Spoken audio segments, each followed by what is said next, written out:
Hello student, I am Rajni Gupta. Welcome to science solution. आज हम पढ़ेंगे क्लास नाइन्थ का साइंस के चैप्टर 6 का पार्ट 2। इसके पहले वाले वीडियो में मैंने पादप ऊतक के बारे में बताया था, आपको समझ में आ गया होगा। आज हम इस वीडियो में जंतु ऊतक के बारे में चर्चा करेंगे। जैसे आपने देखा होगा, जब हम सांस लेते हैं तो हमारी छाती गति करती, तो ये कैसे गति करती? तो इनमें पेशीय कोशिकाएं पाई जाती हैं। जैसे हमारा हृदय है, हृदय में भी कोई ना कोई सेल्स पाई जाती हैं। तो इसी प्रकार जो रक्त है, रक्त हमारे शरीर में प्रत्येक ऊपर से नीचे तक पूरे शरीर में बहता रहता है। तो इस प्रकार हमारे शरीर में कार्यों के आधार पर कई तरह के ऊतक पाए जाते हैं। तो जैसे सबसे पहले एपिथेलियम ऊतक, संयोजी ऊतक, पेशीय ऊतक, तंत्रिका ऊतक है ना, और रक्त संयोजी ऊतक का ही एक प्रकार है। जैसे पेशी ऊतक का, जैसे हमने पढ़ा था, जैसे हमारा जब पेशी गति करती है तो किसके कारण? पेशी कोश का कारण। तो पेशी जो है वो पेशी ऊतक का ही उदाहरण है। तो रक्त और पेशी दोनों ही हमारे शरीर में पाए जाने वाले ऊतक के उदाहरण हैं। इसी प्रकार कई भी ऊतक हैं, एपिथेलियम ऊतक, संयोजी ऊतक, पेशी ऊतक, तंत्रिका ऊतक, रक्त संयोजी ऊतक। इनके बारे में अपन एक एक करके चर्चा करेंगे। सबसे पहले अपन आते एपिथेलियम ऊतक क्या होता है। तो जैसे अपन ने अब एपिडर्मिस पढ़ा था पेड़ पौधों में, तो पेड़ पौधों में पूरे शरीर में काय की परत होती है? एपिडर्मिस की परत होती है, जो पेड़ पौधों को बाहरी वातावरण से रक्षा करती है। उसी प्रकार हमारे शरीर में जो मेन बॉडी का जो बाहर का जो आवरण है वो किसका बना होता है? एपिथेलियम ऊतक का ही बना होता है। जंतु के शरीर को ढकने वाला और बाह्य रक्षा प्रदान करने वाला जो ऊतक होता है वो एपिथेलियम ऊतक होता है। एपिथेलियम शरीर के अंदर स्थित बहुत से अंगों और गुहा को ढकता है, और अपने बाहर का जो आवरण वो तो एपिथेलियम ऊतक का बनाया ही है। साथ ही अपने शरीर के अंदर जितने भी अंग हैं, जैसे अपना हृदय है, किडनी है, आमाशय है, अग्नाशय है, इनकी जो बाहरी परत है वो भी किससे बनी होती है? एपिथेलियम ऊतक से बनी होती है, जिससे एक दूसरे से अलग आसानी से हो सकें। जैसे त्वचा में, मुंह में, आहार नली में, रक्तवाहिनी में, नली का स्तर, फेफड़ों की कूपिका, ब्रकीय नली आदि सभी एपिथेलियम ऊतक के बने होते हैं। ये प्रश्न आता है कि त्वचा में, मुंह में, आहार नली में, फेफड़ों की गुफा में कौन सा ऊतक पाया जाता है? तो बच्चों इसमें एपिथेलियम ऊतक पाया जाता है। तो ये आप बहुत अच्छी तरीके से इसको याद कर लेना, ये बहुत अब आता है अब एपिथेलियम ऊतक के कार्य के आधार पर एपिथेलियम ऊतक अपना कई प्रकार का होता है। जैसे आपको चित्र दिख रहा है, इसके एक एक करके। सबसे पहले सल्की एपिथेलियम ऊतक कैसा होता है? बिल्कुल ये पतली परत से बना होता है, बिल्कुल एक सिंगल लेयर होती है इसकी, दिख रही होगी आपको चित्र में। तो ये कहाँ पाया जाता है? अपनी त्वचा, अपनी ये गाल के अंदर वाला स्तर होता है ना। और ये क्या करता है? संबंध, जहाँ आदान प्रदान होता है ना चीज़ों का, वहाँ भी ये पाया जाता है। कौन सा? सल्की। पर पारंगतता शरीर, बाहरी वातावरण, शरीर के विभिन्न अंगों के बीच पदार्थ के आदान प्रदान में इसकी महत्वपूर्ण भूमिका रहती है। और ये रेशेदार आधार छिल्ली जैसे नीचे रहने वाले ऊतकों से क्या करती है? हमको अलग करती है। कौन करती है? सल्की। इसके बाद अपन नेक्स्ट पढ़ेंगे। इसके बाद ये घनाकार। तो विभिन्न एपिथेलियम की संरचना विभिन्न प्रकार की होती हैं। उदाहरण के लिए जैसे कोशिकाओं के रक्त नल का स्तर, कूपिका जहाँ पदार्थों का संवहन वर्णात्मक पारंगत झिल्ली द्वारा होता है, वहाँ चपटी एपिथेलियम ऊतक कोशिकाएं होती हैं, जिन्हें हम सरल सल्की एपिथेलियम कहते हैं। ये अत्यधिक पतली और चपटी होती हैं, कोमल स्तर का निर्माण करती हैं।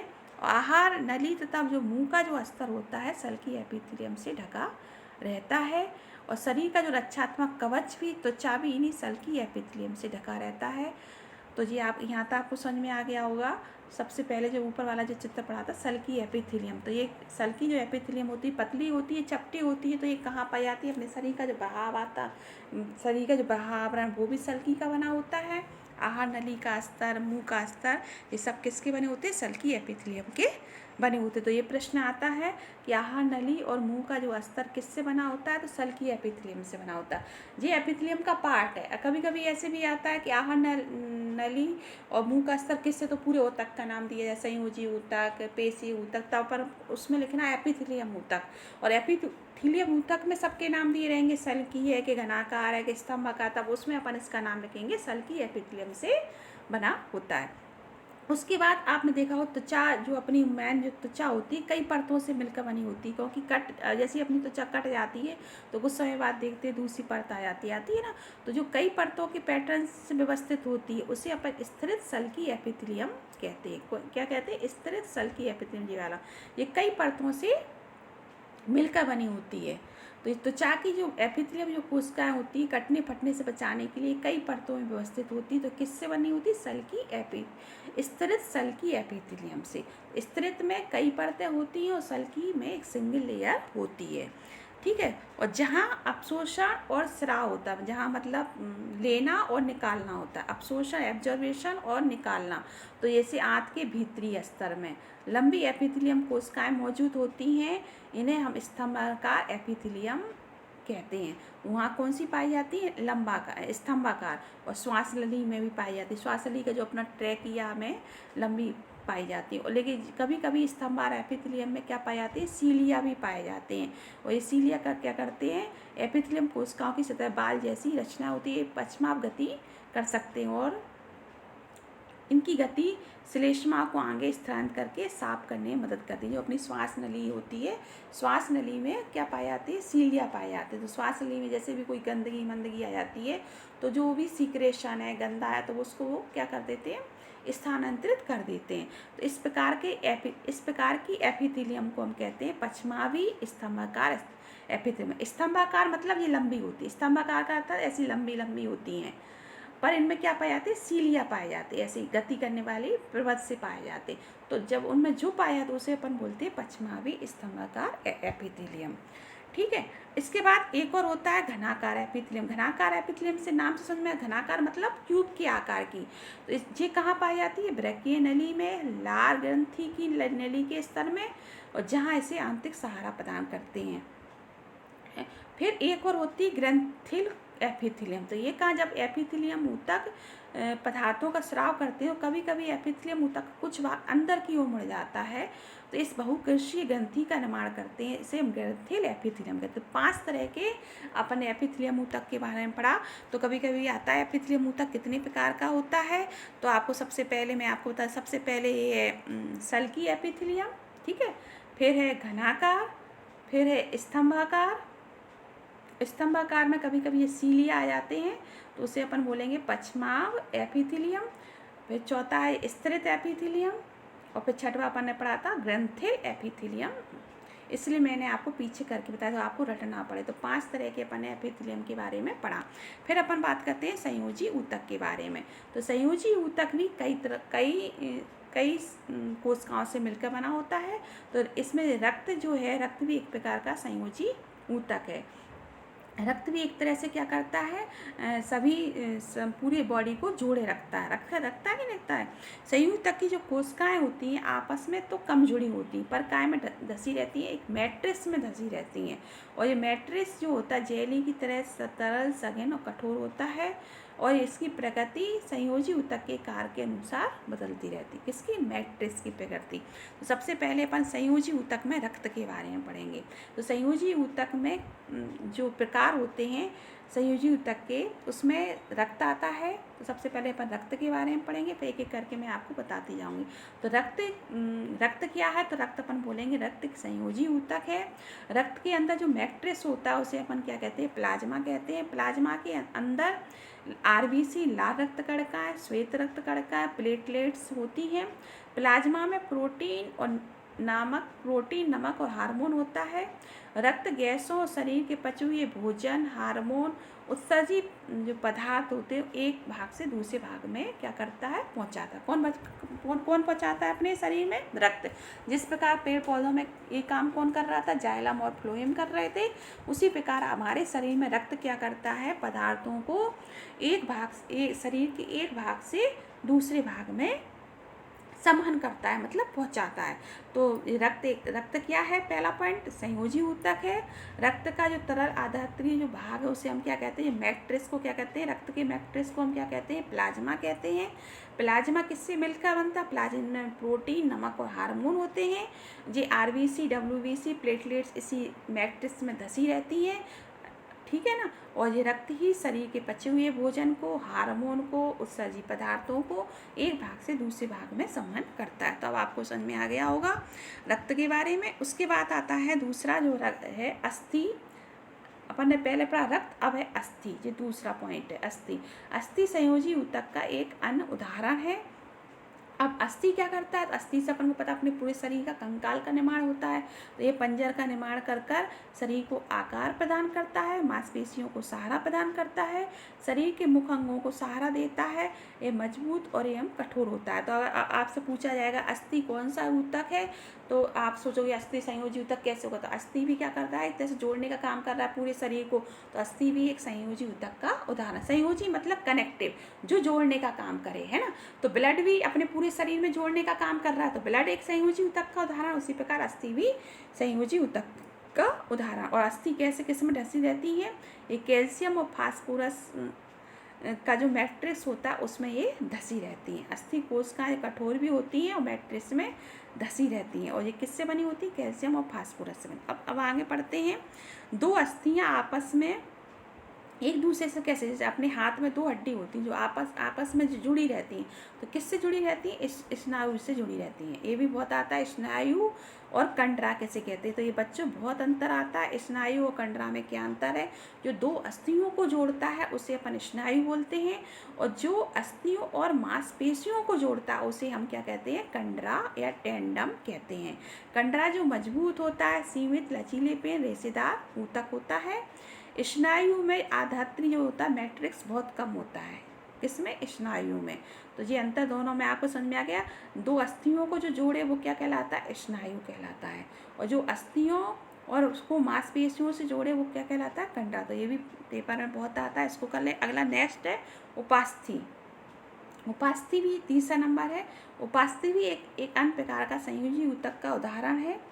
इसकी कोशिकाओं के पीछे पर्याप्त स्थान होता है। इसके अंदर जो मैट्रिक्स होता है, मैट्रिक्स जो होता है वो प्रोटीन और शर्करा का बना होता है।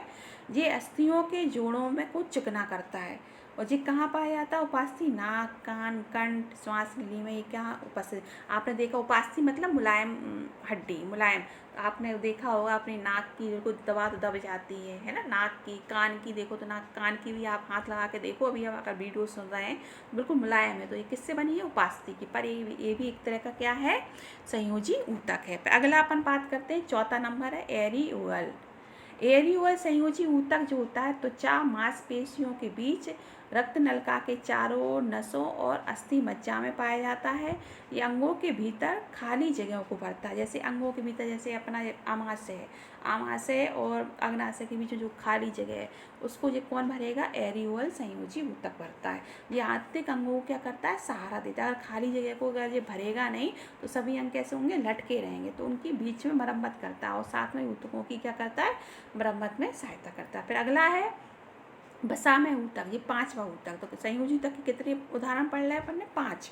हमारे शरीर में वसा कहाँ है, जैसे अपन चिकनाई जो चीज़ खाते हैं तो मोटापा बढ़ता है मोटापा, तो वो वसा के कारण ही होता है। वसा अपनी त्वचा के जस्ट नीचे पाया जाता है और जो वसा की गोलिका से भरा होता है। वसा संग्रहित होने के कारण ऊष्मीय कुचालक का काम करता है, मतलब अपने शरीर को गर्मी भी वसा के कारण ही मिलती है। तो ये आपको समझ में आ गया होगा संयोजी ऊतक के बारे में। तो सबसे पहले अपन रक्त के बारे में पढ़ा, फिर अस्थि के बारे में पढ़ा, फिर स्नायु और कंडरा के बारे में पढ़ा, फिर उपास्थि के बारे में पढ़ा, फिर अपन ने एरिओल ऊतक के बारे में पढ़ा, फिर वसा ऊतक के बारे में पढ़ा। अब नेक्स्ट अपन आते हैं संयोजी ऊतक के उदाहरण पढ़े। अब अपन पेशी ऊतक। पेशी ऊतक भी 3 तरह का होती है, रेखित, अरेखित और हृदय पेशी।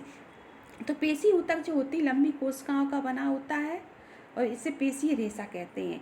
ये गति के लिए उत्तरदायी होते हैं। इनमें विशेष प्रकार के प्रोटीन होते हैं, ये सिकुड़ने वाला प्रोटीन कहते हैं। संकुचन और प्रसार में ये काम करते हैं। जो काम अपन इच्छा, जो पेशी हमारी इच्छा के अनुसार काम करती हैं उसे वॉलंटियर मसल्स कहते हैं, जिनकी गति को हम रोक सकते हैं। इस तरह की पेशियों को, जैसे अपना हाथ है, हमें लिखना है, फिर हमने रोक दिया, हमें नहीं करना, तो ये ऐच्छिक पेशी के कारण काम किया। इन पेशियों को कंकाल पेशी भी कहा जाता है, क्योंकि अधिकतर ये हड्डियों से जुड़ी होती है। हाथ की पेशी, अपन लिख रहे हैं, रोकना बंद कर दो, आपने देखा हाथ से जुड़ी है। पैर की पेशी, पैर हड्डियों से जुड़ी है, अगर चलना बंद कर देंगे तो रुक जाएंगे। तो इस तरह की जो होती है पेशियाँ वो ऐच्छिक पेशी कहते हैं और रेखित पेशी भी कहते हैं। फिर आहार नली में जो भोजन का प्रभाव है, रक्त नलिका का प्रसार, संकुचन जैसी जो गतियाँ जी अपनी ऐच्छिक नहीं है ना।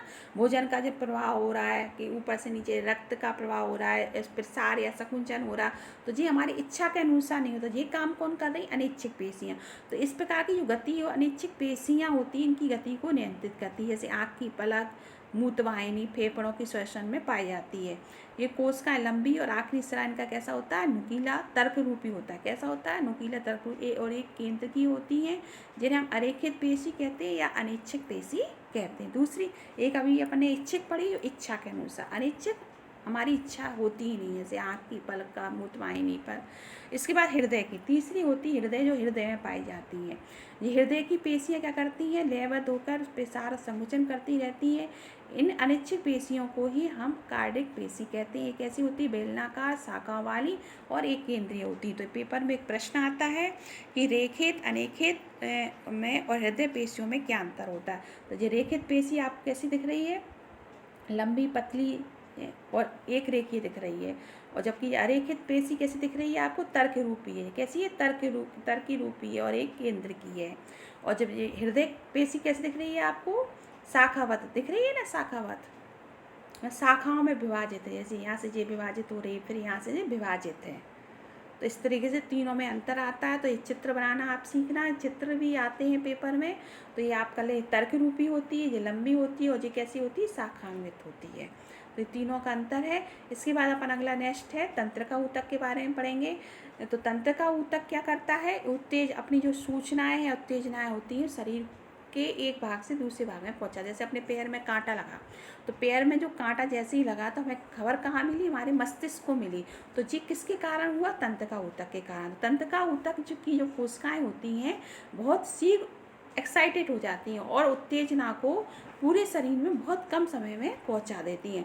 तो इस तंत्रिका ऊतक से क्या क्या बना होता है? मस्तिष्क बना होता है, मेरुरज्जु बना होता है, तंत्रिका ऊतक का बना होता है। तो पेपर में सबसे पहला प्रश्न तो यही आएगा कि तंत्रिका ऊतक से क्या बना होता है? तो मस्तिष्क बना होता है और मेरुरज्जु बना होता है। अब तंत्रिका ऊतक की जो कोशिकाएं होती हैं, जिन्हें हम क्या कहते हैं? न्यूरॉन्स कहते हैं। क्या कहते हैं बच्चों? न्यूरॉन्स कहते हैं। न्यूरॉन्स में जो कोशिका केंद्रक होता है, कोशिका द्रव्य होता है, उसमें लंबे पतले वाली शाखाएं निकली रहती हैं। और प्रत्येक न्यूरॉन में इस तरह का एक लंबा प्रवर्ध होता है, जिसे एक्सॉन कहते हैं। बहुत सारे छोटे शाखा वाले प्रवर्ध को हम डेंड्राइट्स कहते हैं।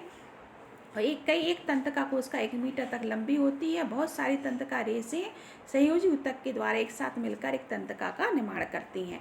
तो बच्चों ये चित्र दिख रहा है, चित्र बच्चों ये पेपर में बहुत आता है। न्यूरॉन्स का चित्र बनाइए। तो ये न्यूरॉन्स है, ये केंद्रक है, साइटोप्लाज्म अभी अपन ने पढ़ाई है। ये शाखा ये निकल रही है शाखा, जिन्हें अपन डेंड्राइट्स कहते हैं। ये 1 मीटर लंबी होती है। ये वाला जो भाग है इसे एक्सॉन कहते हैं। फिर ये जो निकल रही है ये भी प्रवर्ध है। और ये इसी से ऐसे एक दूसरा, इसी पर दूसरा न्यूरॉन्स जुड़ जाएगा, तीसरा जुड़ेगा। जैसे यहाँ इसने कोई सूचना ली, इससे सूचना दूसरे न्यूरॉन्स में गई, दूसरे से तीसरे में गई। जैसे पैर में कांटा लगा तो पैर के न्यूरॉन्स ने सूचना ली, पैर से कहाँ जाती है? शरीर से, शरीर से के न्यूरॉन्स से फिर ऊपर मस्तिष्क तक जाए। जैसे कई पैर से लेकर अपने मस्तिष्क तक कई न्यूरॉन्स फैले हुए रहते हैं और एक मिलकर एक तंत्र का निर्माण करते हैं। इस तंत्र का तंत्र कहते हैं। इस प्रकार हमको क्या मिलती है? सूचना मिलती है। और तंत्रिका रेशे से गुजरने वाली संवेदनाओं को हम तंत्रिका स्पंदन कहते हैं। तंत्रिका का स्पंदन इच्छा अनुसार पेशियों को गति करने में सहायता करता है। तंत्रिका और पेशी ऊतकों का कार्यात्मक संयोजन सभी जीवों में मौलिक है। तो बच्चों ये चैप्टर पूरा हो गया है। उम्मीद है आपको अच्छी तरीके से समझ में आ गया होगा। अगर कहीं भी कुछ भी समझ में नहीं आया उसे कमेंट सेक्शन में लिखना, मैं उसे दोबारा समझाने की कोशिश करूँगी। अब इसके नेक्स्ट वीडियो में मैं इसके प्रश्न उत्तरों पर चर्चा करूँगी। नेक्स्ट वीडियो में मिलते हैं। धन्यवाद।